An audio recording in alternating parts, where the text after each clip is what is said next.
ಜಿಲ್ಲೆಯ ಮಾಧ್ಯಮದ ಮಿತ್ರರಿಗೆ ಕೃತಜ್ಞತೆಗಳನ್ನು ಸಲ್ಲಿಸ್ತೀನಿ. ಕಳೆದ 4 ದಿನಗಳಿಂದ ತಾವುಗಳು ಪ್ರತಿನಿತ್ಯದ ನಮ್ಮ ತಾಯಿಯ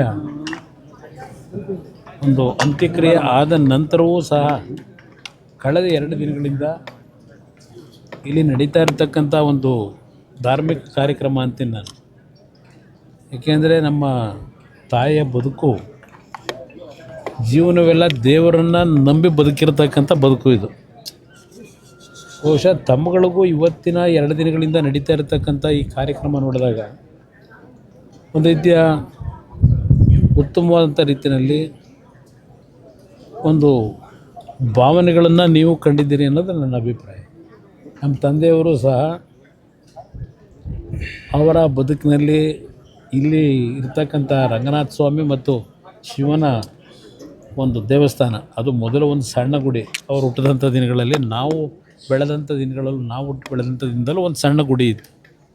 ಈಗ ರೇವಣ್ಣ ಅವರು ಅಲ್ಲಿ ಒಂದು ದೊಡ್ಡ ಉತ್ತಮವಾದಂಥ ಶಿವನ ದೇವಸ್ಥಾನವನ್ನು ಮಾಡಿದ್ದಾರೆ. ದೇವೇಶ್ವರ ದೇವಸ್ಥಾನವನ್ನು ನಮ್ಮ ಶೃಂಗೇರಿ ಮಠದ ಗುರುಗಳೇ ಬಂದು ಅದನ್ನು ಪ್ರತಿಷ್ಠಾಪನೆ ಮಾಡಿರ್ತಕ್ಕಂಥದ್ದು.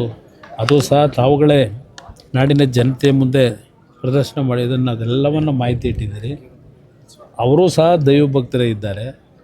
ಅದರಿಂದ ಎಲ್ಲ ವಿಧಿವಿಧಾನಗಳು ಒಂದು ನಮ್ಮ ಧಾರ್ಮಿಕವಾಗಿ ಏನು ನಡೀಬೇಕು ಅದೆಲ್ಲವನ್ನು ಇವತ್ತು ಅತ್ಯಂತ ಶ್ರದ್ಧೆಯಿಂದ ಇವತ್ತೇನು ಈ ಕಾರ್ಯಕ್ರಮಗಳನ್ನ ನಡೆಸ್ತಾ ಇದ್ದಾರೆ ನಮ್ಮ ತಂದೆಯವರ ಒಂದು ಮಾರ್ಗದರ್ಶನದಲ್ಲಿ. ಒಂದು ಹೇಳ್ತಕ್ಕಂಥದ್ದು, ಈಗಾಗಲೇ ಅವರು ಸಹ ಹಲವಾರು ಬಾರಿ ಹೇಳಿದ್ದಾರೆ, ಅವರಿಬ್ಬರಲ್ಲಿ ಹಲವಾರು ರೀತಿಯ ಏಳು ಬೀಳುಗಳು, ನೋವುಗಳನ್ನು, ಸಂತೋಷ ಅಂತೂ ಅವರೇನು ಪಟ್ಟಿಲ್ಲ. ಇಬ್ಬರೂ ಸಹ ಭಾಳ ಸಂತೋಷವಾದಂಥ ದಿನಗಳು ಕಡಿಮೆ. ಎಲ್ಲರ ಬಗ್ಗೆ ಚಿಂತೆಯನ್ನೇ ಮಾಡ್ಕೊಂಬಂದಂಥವ್ರು. ಹಿಂದೆ ಆದರೂ ಸಹ ಅವರಿಬ್ಬರಲ್ಲಿ ಅನ್ಯೋನ್ಯತೆ ಅನ್ನೋದು ಒಂದು ಭಾಗ. ಅವರು ಮದುವೆ ಆದ ನಂತರವೂ ನಮ್ಮ ತಾಯಿಗೆ ಕೆಲವು ಆರೋಗ್ಯದ ಸಮಸ್ಯೆಗಳಿತ್ತು. ಅಂಥ ಸಂದರ್ಭದಲ್ಲೂ ನಮ್ಮ ತಂದೆಯವರು ಅವರನ್ನು ಮಗುಗಿಂತ ಹೆಚ್ಚಾಗಿ ನೋಡ್ಕೊಂಡಿದ್ರು.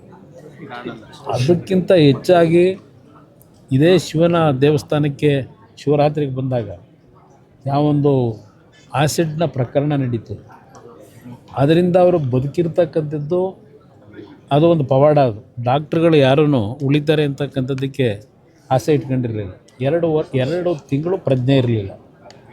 ಆ ಸಾವನ್ನು ಬದುಕಿನ ನಡುವೆ ಹೋರಾಟ ಮಾಡಿ ನಮ್ಮ ತಾಯಿ ಏನೋ ಮತ್ತೆ ಮರುಜೀವ ಪಡೆದರು.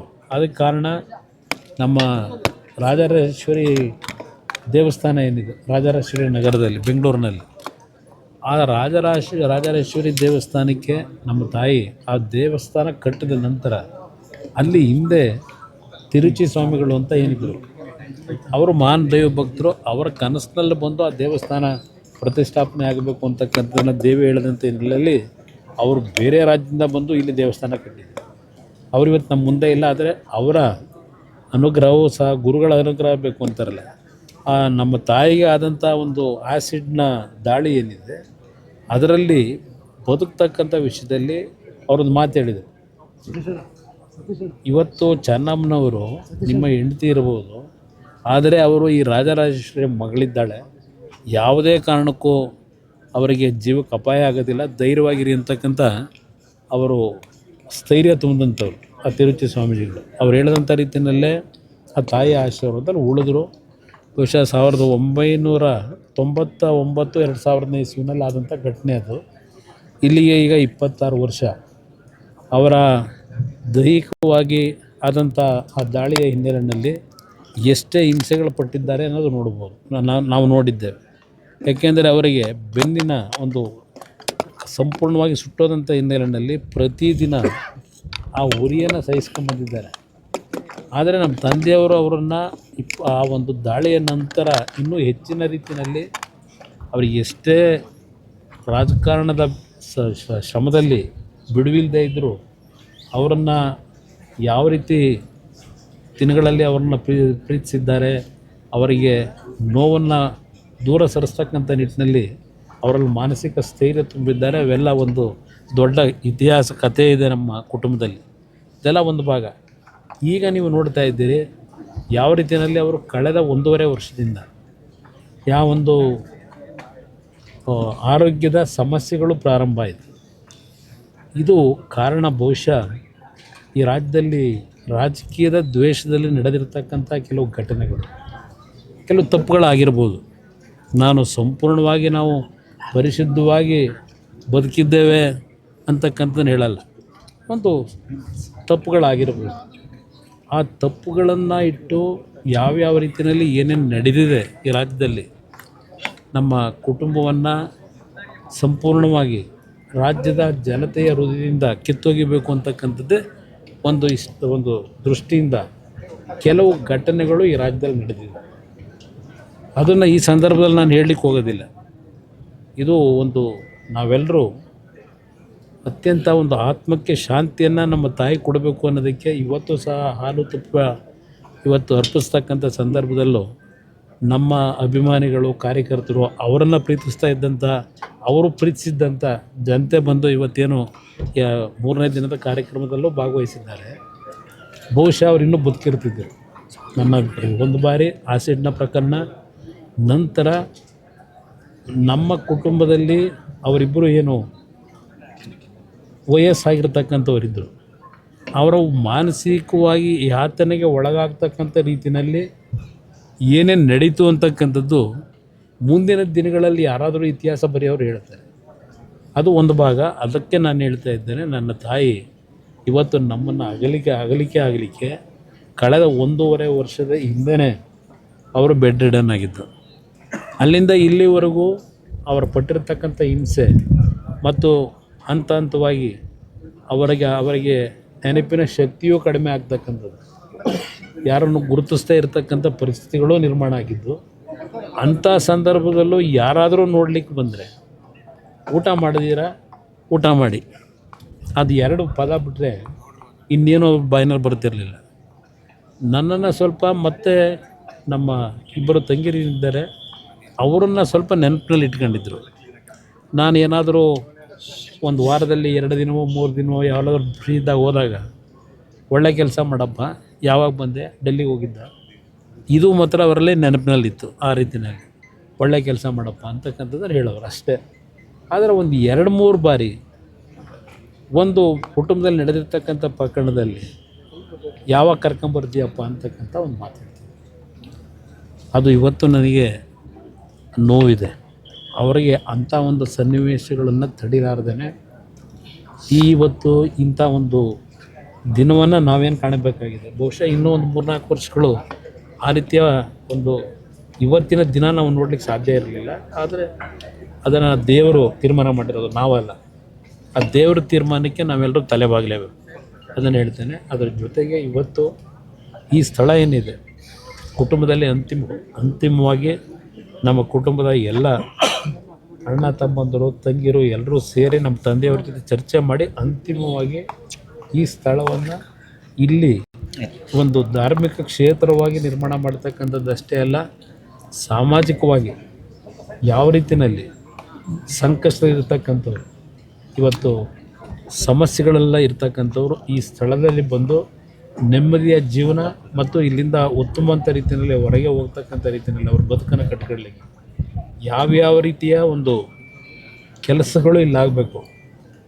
ನಾಡಿನಲ್ಲಿರ್ತಕ್ಕಂಥ ಸಂಕಷ್ಟದಲ್ಲಿರ್ತಕ್ಕಂಥ ಜನತೆಗೆ ಒಂದು ಭಾಗ ನಮ್ಮ ಹಳೆಯ ಸಂಸ್ಕೃತಿ ಯಾವ ರೀತಿ ಉಳಿಸಬೇಕು ಮತ್ತು ಅವರಿಬ್ಬರ ನಮ್ಮ ತಂದೆಯವರು ಇನ್ನೂ ಬಹುಶಃ ನಮ್ಮ ಜೊತೆಯಲ್ಲಿ 7-8 ವರ್ಷ ಇರ್ತಾರೆ ಅಂತಕ್ಕಂಥ ವಿಶ್ವಾಸ ಇಟ್ಕೊಂಡಿದ್ದೇವೆ. ಆದರೆ ಒಂದು ನಮಗೆ ಭಯ ಇರತಕ್ಕಂಥದ್ದು, ನಮ್ಮ ತಾಯಿ ಮತ್ತು ಅವರಲ್ಲಿ ಇರ್ತಕ್ಕಂಥ ಒಂದು ಒಬ್ರಿಗೊಬ್ಬರಲ್ಲಿ ಆ ಒಂದು ಆತ್ಮೀಯ ಭಾವನೆಗಳೇನು ಇಟ್ಕೊಂಡಿದ್ರು, ಅದರ ಕೊರಗಿನಲ್ಲಿ ಸ್ವಲ್ಪ ಅವರಿಗೆ ಏನಾದರೂ ಸಣ್ಣ ಪುಟ್ಟ ಸಮಸ್ಯೆಗಳಾಗ್ಬೋದು ಅಂತಕ್ಕಂಥ ಭಯವೂ ಇದೆ ನಮಗೆ. ಅದರಿಂದ ಅವರ ಜೊತೆಯಲ್ಲಿ ಹೆಚ್ಚಿನ ರೀತಿಯಲ್ಲಿ ಯಾರಾದರೂ ಒಬ್ಬರು ಒಂದಲ್ಲ ಒಂದು ರೀತಿಯಲ್ಲಿ ಅವರಿಗೆ ಮಾನಸಿಕವಾಗಿ ಸ್ಥೈರ್ಯ ತುಂಬತಕ್ಕಂಥದ್ದಕ್ಕೆ ಕುಟುಂಬದಲ್ಲಿ ಇರಬೇಕು ಅನ್ನೋದು ಸಹ ನಮ್ಮಲ್ಲೇ ಒಂದು ತೀರ್ಮಾನಗಳು ಮಾಡ್ತೇವೆ. ಅದರ ಜೊತೆಗೆ ಇಲ್ಲಿ ಬಹುಶಃ ಒಂದು ವಿಶ್ವಕ್ಕೆ ಮಾದರಿಯಾಗ್ತಕ್ಕಂಥ ರೀತಿಯಲ್ಲಿ ಅವರಿಬ್ಬರ ಹೆಸರಿನಲ್ಲಿ ಇದು ನಮಗೆ ಸ್ವಂತಕ್ಕಲ್ಲ. ಇದರಲ್ಲಿ ಯಾವುದೇ ರೀತಿಯಲ್ಲಿ ನಮ್ಮ ಕುಟುಂಬದ ಸದಸ್ಯರುಗಳ ಒಂದು ಯಾವುದೇ ರೀತಿಯಲ್ಲಿ ಇದರಲ್ಲಿ ನಾವು ಮೂಗು ತೋರಿಸ್ತಕ್ಕಂಥ ಪ್ರಶ್ನೆ ಇಲ್ಲ. ಒಂದು ಸಾರ್ವಜನಿಕವಾಗಿ ಸಾರ್ವಜನಿಕರಿಗೆ ಒಂದು ಉತ್ತಮವಾದ ರೀತಿಯ ಪ್ರಾಮಾಣಿಕವಾಗಿ ಜನಸೇವೆ ಮಾಡ್ತಕ್ಕಂಥವ್ರನ್ನ ಗುರುತಿಸಿ ಈ ಸ್ಥಳದಲ್ಲಿ ಏನು ಒಂದು ನೋಡ್ಕೊಳ್ತಕ್ಕಂಥ ವಿಷಯದಲ್ಲಿ ಒಂದು ಪ್ರಾಮಾಣಿಕವಾಗಿರ್ತಕ್ಕಂಥವ್ರನ್ನ ಸೆಲೆಕ್ಟ್ ಮಾಡಬೇಕು ಅಂತ ಇದ್ದೇನೆ. ಅದನ್ನು ನಮ್ಮ ತಂದೆಯವ್ರ ಜೊತೆನೂ ಮಾತಾಡಿದ್ದೇನೆ, ನಮ್ಮ ಕುಟುಂಬದ ಸದಸ್ಯರ ಜೊತೆನೂ ಮಾತಾಡಿದ್ದೇನೆ. ಯಾವುದೇ ರೀತಿಯ ರಾಜಕೀಯದ ಸೋಂಕು ಈ ಸ್ಥಳದಲ್ಲಿರಬಾರ್ದು. ಯಾವುದೇ ಕಾರಣಕ್ಕೂ ರಾಜಕೀಯಕ್ಕೆ ಮಹತ್ವ ಕೊಡ್ತಕ್ಕಂಥ ಪ್ರಶ್ನೆ ಇಲ್ಲ. ಈ ಸ್ಥಳದಲ್ಲಿ ನಾವೇನು ಈ ಭಾಗದ ನಮ್ಮ ರೈತರು, ಬಹುಶಃ ನಾನು ಈ ಒಂದು ಕೆಲವು ರೈತರನ್ನ ಕರೆಸಿ ಮಾತಾಡಿದಾಗ ಅವರು ಅತ್ಯಂತ ಸಂತೋಷದಿಂದ, ನೆನ್ನೆನೂ ಸಹ ಕರೆಸಿದ್ದು, ಅವರೆಲ್ಲರ ಜೊತೆನೂ ಮಾತಾಡಿದ್ದೀನಿ. ಅವರಿಗೆ ಏನು ಸಂತೃಪ್ತಿಯಾಗಿ ಈ ಭೂಮಿಯನ್ನು ಸಂತೋಷ ಬಿಟ್ಕೊಳ್ತಕ್ಕಂಥದ್ದಕ್ಕೆ ಅವ್ರು ಏನು ನಮಗೆ ನಿರೀಕ್ಷೆ ಮಾಡಿದರು ಅದು ಎಲ್ಲ ರೀತಿಯಲ್ಲೂ ಆ ನಿರೀಕ್ಷೆಯನ್ನು ಮಾಡಿಕೊಟ್ಟಿದ್ದೇವೆ. ಮುಂದೆನೂ ಸಹ ಆ ಕುಟುಂಬಗಳಿಗೆ ಈ ಜಾಗದಲ್ಲಿ ಅವ್ರ ಕುಟುಂಬದಲ್ಲಿ ಕೆಲವರು ಬದುಕ್ತಕ್ಕಂಥದ್ದಕ್ಕೆ ಅವ್ರಿಗೂ ಅವಕಾಶಗಳಿದ್ದಾರೆ ಹೇಳಿದ್ದೇನೆ. ಅವರಿಗೆ ದುಡಿಮೆ ಮಾಡಿ ಬದುಕ್ತಕ್ಕಂಥದ್ದಕ್ಕೆ ಅವ್ರಿಗೇನು ಇಲ್ಲಿ ಮುಂದಿನ ದಿನಗಳ ಅನುಕೂಲ ಆಗ್ತದೆ ಅದೆಲ್ಲವನ್ನು ವಿವರಿಸಿದ್ದೇನೆ. ಇದು ನಾಡಿನ ಜನತೆಗೆ ಸಮರ್ಪಣೆ ಮಾಡ್ತಕ್ಕಂಥ ಜಾಗ ಇದು, ಅವರಿಬ್ಬರ ಹೆಸರು. ಇದರಲ್ಲಿ ನಮ್ಗೆ ಯಾವುದೇ ರೀತಿಯ ನಮ್ಮ ಕುಟುಂಬದ ಇನ್ವಾಲ್ವ್ಮೆಂಟು ಓನ್ಲಿ ಡೆವಲಪ್ಮೆಂಟ್ ಇರ್ಬೋದು, ಪ್ಲಸ್ ಜನರಿಗೆ ಇಲ್ಲಿ ಏನು ಆಗಬೇಕಾಗ್ತದೆ, ಅನಾಥ ಮಕ್ಕಳಿಗೆ, ಅಲ್ಲಿಂದ ಅವರ ವಯಸ್ಸಾಗಿರ್ತಕ್ಕಂಥವ್ರಿಗೆ, ನಮ್ಮ ರೈತ ಬಂಧುಗಳಿಗೆ ಕೆಲವು ರಿಸರ್ಚ್ನ ಮಾಡ್ತಕ್ಕಂಥ ಒಂದು ಸೆಂಟರ್ ಇಲ್ಲಿ ಆಗಬೇಕು ಅಂತಕ್ಕಂಥದ್ದೇನಿದೆ. ಒಂದು ಸಂಸ್ಕೃತ ಪಾಠಶಾಲೆಯನ್ನು ನಿರ್ಮಾಣ ಮಾಡ್ತಕ್ಕಂಥದ್ದು, ಹೀಗೆ ಹಲವಾರು ರೀತಿಯ ಯೋಜನೆಗಳನ್ನು ಇಲ್ಲಿ ಹಮ್ಮಿಕೊಂಡಿದ್ದೇವೆ. ಅದಕ್ಕೆ ಧಾರ್ಮಿಕವಾಗಿ ನಡೆಸ್ತಕ್ಕಂಥ ಕೆಲವು ವ್ಯಕ್ತಿಗಳನ್ನು ಮತ್ತು ಸಾಮಾಜಿಕವಾಗಿ ಯಾವುದೇ ರೀತಿಯ ಸಮಸ್ಯೆಗಳಿಲ್ಲದೆ ಸ್ವಾರ್ಥದ ಒಂದು ಭಾವನೆಗಳನ್ನು ಇಟ್ಕೊಳ್ಳದೆ ಸಮಾಜದ ಕಷ್ಟದಲ್ಲಿರ್ತಕ್ಕಂಥವ್ರನ್ನ ಅವರ ಮಕ್ಕಳ ರೀತಿ ನೋಡ್ಕೊಳ್ತಕ್ಕಂಥ ವ್ಯಕ್ತಿಗಳನ್ನು ಆಯ್ಕೆ ಮಾಡಬೇಕು. ನಾನು ಆ ವಿಷಯದಲ್ಲಿ ನಮ್ಮ ಅಣ್ಣ ತಮ್ಮದ ಜೊತೆನೂ ಚರ್ಚೆ ಮಾಡಿ ನಿರ್ಣಯ ಮಾಡ್ತೀವಿ. ಬಹುಶಃ ಇದು ಒಂದು ಮಾದರಿಯಾಗಿ ಈ ಭೂಮಿ ಇರೋವರೆಗೆ ಶಾಶ್ವತವಾಗಿ ನೆಲೆಸಿ ನಮ್ಮ ತಾಯಿ ತಂದೆಯ ಹೆಸರಿನಲ್ಲಿ ಅವರಿಗೆ ಬದುಕಿಗೆ ನೆರಳಾಗ್ತಕ್ಕಂಥ, ಬದುಕಿಗೆ ದಾರಿ ತೋರಿಸ್ತಕ್ಕಂಥ ಯೋಜನೆಗಳನ್ನು ಇಲ್ಲಿ ಮಾಡಬೇಕು ಅಂತಕ್ಕಂಥದ್ದಕ್ಕೆ ಈಗಾಗಲೇ ಒಂದು ನೀರಿನ ನಕ್ಷೆಯನ್ನು ತಯಾರು ಮಾಡಿಟ್ಟಿದ್ದೇನೆ ನಾನು. ಅದನ್ನೆಲ್ಲವನ್ನು ನಮ್ಮ ಕುಟುಂಬದ ಸದಸ್ಯರ ಜೊತೆ ಹಂಚ್ಕೊಂಡಿದ್ದೇನೆ. ಎಲ್ಲರ ಸಹಕಾರ ಇದೆ. ಅದನ್ನು ಇಲ್ಲಿ ಪ್ರಾರಂಭ ಮಾಡ್ತಕ್ಕಂಥದ್ದು ಬಹುಶಃ ಇನ್ನೊಂದು 15-20 ದಿವಸಗಳ ನಂತರ ಪ್ರಾರಂಭ ಮಾಡಿ 2-3 ವರ್ಷದೊಳಗೆ ಈ ನಾಡಿನ ಜನತೆಯ ಒಂದು ಬಡವರಿಗೆ ಯಾವ ರೀತಿ ಅನುಕೂಲಗಳಾಗಬೇಕು ಅದನ್ನು ಕಾರ್ಯಕ್ರಮ ಪ್ರಾರಂಭ ಮಾಡಬೇಕು ಅನ್ನೋದು ನಮ್ಮ ಉದ್ದೇಶ.